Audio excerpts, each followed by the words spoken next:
Fala galera, tudo bom com você? Aqui quem fala é o professor Daniel, professor aqui de Física no canal Exatos Minutos. Galera, vamos fazer aqui uma aula sobre estudo dos gases, que vai ser muito importante esse assunto lá na frente quando a gente começar a estudar a parte de termodinâmica. Então vem comigo nessa aula que nós vamos explicar para você e muito mais após a vinheta.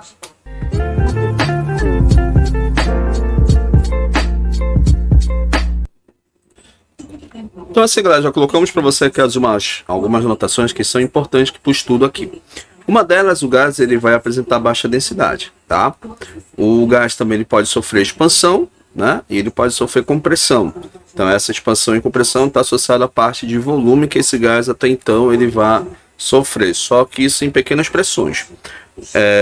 Uma coisa que é interessante entendermos também no estudo aqui dos gases ideais é justamente porque o gás ideal é chamado também de gás perfeito, né?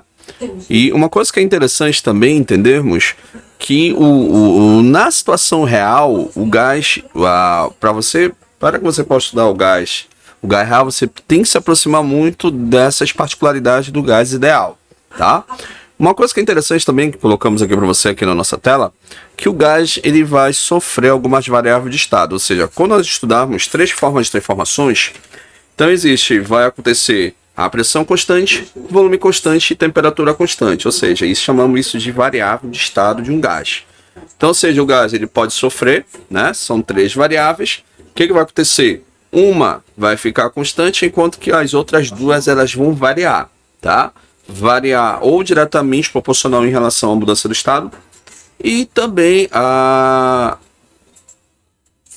certo? Então essas expressões, essas condições, você está aqui na nossa tela. Por exemplo, o gás ele pode sofrer uma pressão, né? Então a escala que nós vamos trabalhar será o ATM ou a pressão atmosférica, né? Um ATM ou Pascal, tá? O volume a gente vai trabalhar em litros e nesse caso na temperatura você não trabalha na escala Celsius, você trabalha na escala Kelvin, onde você toda vez que ele dará para você a mudança, você pega a relação lá da termometria e você faz a relação de mudança, somando com 273. Beleza? Então vamos mostrar para você aqui algumas transformações, mas antes disso eu vou mostrar para você a equação que ela vai explicar toda essa situação, que é a famosa equação de Clapeyron. Só um momento. Então galera, já colocamos aqui para você a equação de Clapeyron. Tá? Então a equação de Clapeyron ela vai explicar nada mais nada menos. Então a equação de Clapeyron ela vai explicar nada mais nada menos do que essa questão para você. A questão da pressão, que é a variável estado que a gente comentou com você. O volume, né, de um gás, que a gente vai trabalhar em litros. N é o número de mols de um gás. Tá? Certo? É o número de mols de um gás. Tá? Onde a massa, esse número de mols está relacionado a massa da substância associada à sua molécula grama, tá?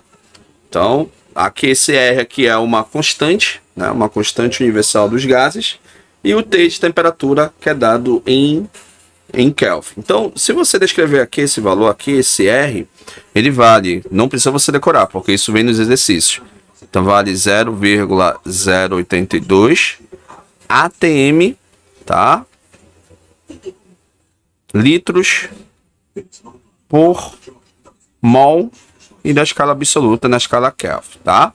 Então, essa é a famosa equação de Clapeyron.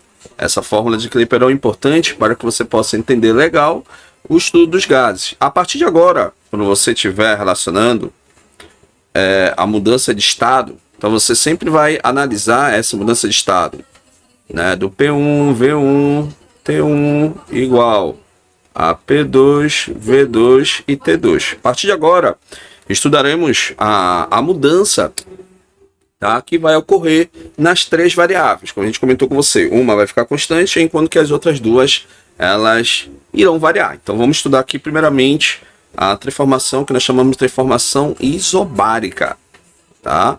Então a primeira transformação, que é a transformação isobárica, iso, quando você relaciona relacional ao outro estado. Então você tem aquela pressão, lembra da palavra de barômetro, que é medidor de pressão.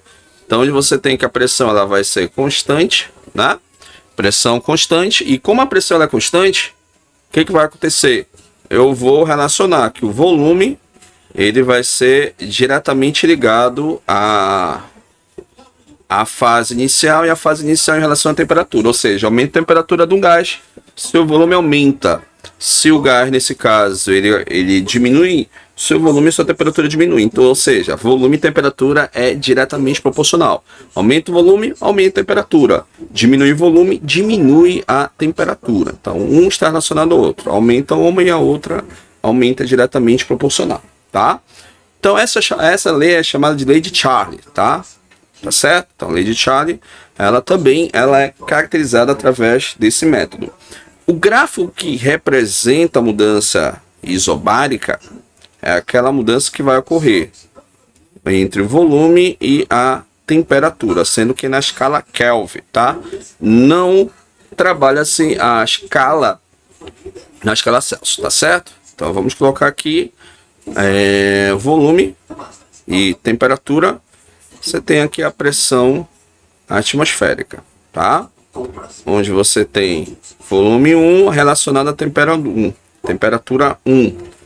Volume 2 relaciona a temperatura 2. Volume 2 no caso, tá? Beleza? Então, volume 2 lá em cima. Isso mostra aí para você a relação da mudança de estado, que é a transformação isobárica, pressão constante, volume aumenta, temperatura aumenta, volume diminui, a temperatura diminui, certo? Diretamente, são de grandezas diretamente proporcionais, tá? Olha só, galera, na transformação isobárica, pressão constante. Agora, quando a transformação é isovolumétrica, quem vai ser constante vai ser o volume, né? Então, isogórica também vem alguns nomes, ela é também chamada de segunda lei de Gay-Lussac, tá certo? Então, vamos lá. Então, aqui no volume constante, o que vai acontecer, galera? Se você pegar a equação P1, V1, né? T1, P2 e T2, ou seja, mudança inicial e final. Se você averiguar é o seguinte, ó, como o volume é constante, ou seja, o volume ele sai daí. Você só relaciona pressão e temperatura, né? Então, ou seja, a pressão aumenta diretamente proporcional com a temperatura. Diminui a pressão, diminui a temperatura também do gás. Se você jogar isso aqui no gráfico, o gráfico ficará mais ou menos assim, ó. Atenção. Tá? Então, se você colocar aqui no gráfico, pressão e temperatura, tá? Você vai ver que o volume, ele aumenta, o volume ele é constante, tá? Perdão. Então, aqui a gente vai colocar aqui, porque devido à temperatura máximo, que é o zero absoluto, tá? Onde você tem a mínima energia possível para você retirar de um corpo. E se você relacionar aqui pressão e temperatura, a pressão aumenta no gás, a sua temperatura aumenta também, ou seja, de uma forma direta, tá? P2 em relação à temperatura 2. O gás aumenta, a pressão aumenta, o que vai acontecer? A temperatura aumenta. Se o gás ele diminui sua temperatura, a sua pressão vai diminuir também, beleza? Mas o volume permanece constante na mudança da transformação do nosso gás, também chamada de segunda lei de Gay-Lussac, ou certo? Que estudou profundamente foi também o próprio Charlie Gay-Lussac, tá? Então, galera, vamos para a nossa terceira transformação. Lembrando que, como é uma variável de estado, já vimos pressão constante, volume constante. Agora veremos a temperatura constante. Chamamos isso de transformação isotérmica. Então, nessa transformação isotérmica, olha o que vai ocorrer. Nesse caso, a temperatura ela vai ser constante, né? A temperatura ela vai ser constante. Quando você joga lá na relação, né? Você vai ter a seguinte, que a pressão ela varia inversamente com o volume, ou seja, pressão aumenta, volume diminui. Volume aumenta, a pressão diminui. Então isso acontece muito quando você tem uma injeção, né? Você coloca lá na injeção, lá pegar a caneta para representar.